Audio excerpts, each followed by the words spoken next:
আজ আমাদের গন্তব্য সাতক্ষীরা জেলার দেবহাটা থানার ভাতসালা গ্রাম। এটি বাংলাদেশের দক্ষিণ পশ্চিমাঞ্চলের খুলনা বিভাগের একটি জেলা।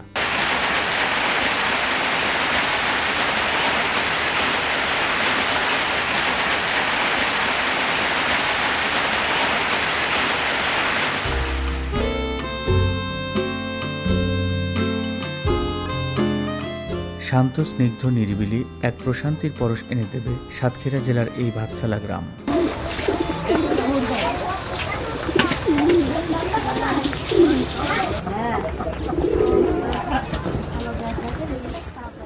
18 জমিদারের বসবাস ছিল এই গ্রামে, কিন্তু কালের বিবর্তনে সবকিছু হারিয়ে গেছে। ভারত বাংলাদেশের মধ্যে দিয়ে বয়ে চলা ইছামতি নদী এই গ্রামের সীমান্ত ঘেঁষা। নয়নাভিরাম, অপরূপ, মনোমুগ্ধকর এর চারপাশ। এখানে নিয়মিত জোয়ার ভাটা হয়, বড় বড় ঢেউ আছড়ে পড়ে তীরে। নদীটির দৈর্ঘ্য 334 কিলোমিটার এবং প্রস্থ 370 কিলোমিটার। আকাশে সাদা কালো মেঘের লুকোচুরি, নদীর ঝাপটা বাতাস আর ইছামতির অপরূপ প্রাকৃতিক সৌন্দর্য উপভোগ করে সবাই। অনেকেই এখানে বেড়াতে আসেন এর রূপরস আচ্ছাদন করার জন্য।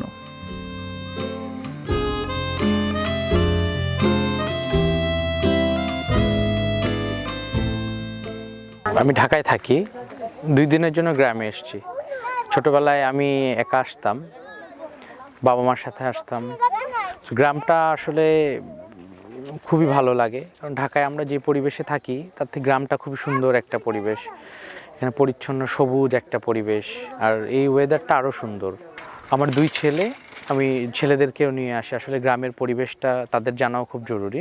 যে ইছামতি নদী আমরা দেখতে পাচ্ছি, এটা ভারতের 24 পরগনা, উত্তর 24 পরগনা থেকে এটা কালীগঞ্জের কালিন্দী পর্যন্ত চলে গেছে। এটা একই নাম, হচ্ছে ইছামতি নদী।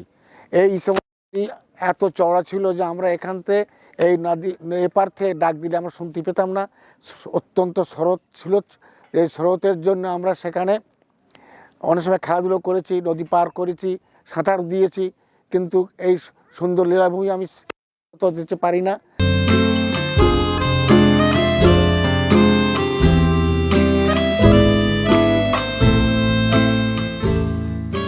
বন্ধুরা, সাতক্ষীরা জেলার দেবহাটা থানার এমনই প্রাকৃতিক সৌন্দর্য, এবং এখানে সবচেয়ে অবাক করা বিষয় সেটা হলো এখানকার প্রায় প্রতিটা রাস্তাই এরকম। মাঝখানে রাস্তা, এই যে দেখেন মাঝখানে রাস্তা, আর চারিদিক দিয়ে চিংড়ির ঘের। এই যে চিংড়ির ঘের, এগুলো সব চিংড়ির ঘের, অপরূপ সুন্দর। এখান থেকেই মূলত এই চিংড়ি উৎপাদন হয়, এবং এই চিংড়িগুলোই দেশসহ পৃথিবীর বিভিন্ন দেশে চলে যায়।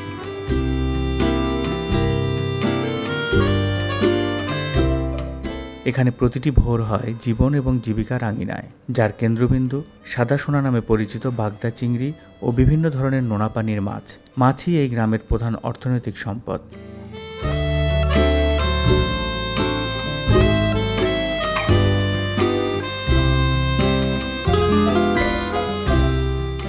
চিংড়া, যেটা বলা হয় সাদা চিংড়া, এটা অত্যন্ত চাহিদা আছে। চিংড়ি খেয়ে চিংড়ি উৎপাদন হয়। এই চিংড়ি বিদেশে রপ্তানি হওয়ার মাধ্যমে আমাদের অর্থনৈতিক অবস্থা অনেক পরিবর্তন হয়েছে, আগের চাইতে উন্নত হয়েছে। তার কারণ একমাত্র চিংড়ি। আগের মানুষ বেশিরভাগ কৃষি কাজে সম্পৃক্ত ছিল, এখন তারা এখানে মাছও তৈরি হয়, আবার ধানও তৈরি হয়। এই হিসেবে দুটো ফসল পায়, সে কারণে এখানকার মানুষ অনেক ভালো আছে, সুস্থ আছে। অর্থনৈতিক দিক থেকেও তারা সুস্থ, এবং আমাদের দেশও এই অর্থনৈতিক দিক থেকে এগিয়ে যাচ্ছে। এখানকার চিংড়ি বিদেশে রপ্তানি হয়। এটা খুবই সুন্দর একটা গ্রাম। অন্য গ্রামে যেমন সাধারণত থাকে হচ্ছে ধান ক্ষেত, তো আমাদের গ্রামটা একটু অন্য। এখানে আসলে মাছ চাষ হয়, এটা মাছের ঘের আর কি, পুরো এলাকাটাই। নদী আছে, ঘের আছে, এবং প্রচুর গাছপালা আছে।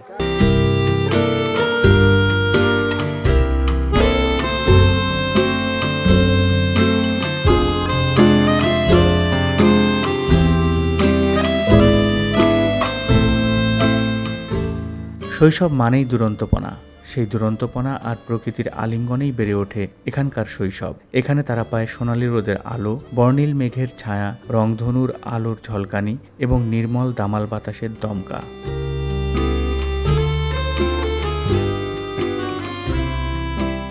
এই গ্রামে আমার জন্ম। শৈশব থেকে আমি এই গ্রামে মানুষ হয়েছি, শৈশবকাল এখানে অতিবাহিত হয়েছে। ভাতসালা উত্তর দক্ষিণ লম্বালম্বী একটি গ্রাম। এই গ্রাম অত্যন্ত সুন্দর সৌন্দর্যে ভরা। দীর্ঘকাল এই দেশে আমরা বসবাস করে আসছি। এখানে একটা সাংস্কৃতিক জীবন ছিল।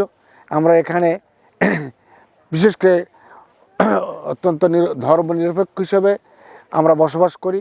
এখানে জাতি ভেদাভেদ খুবই কম।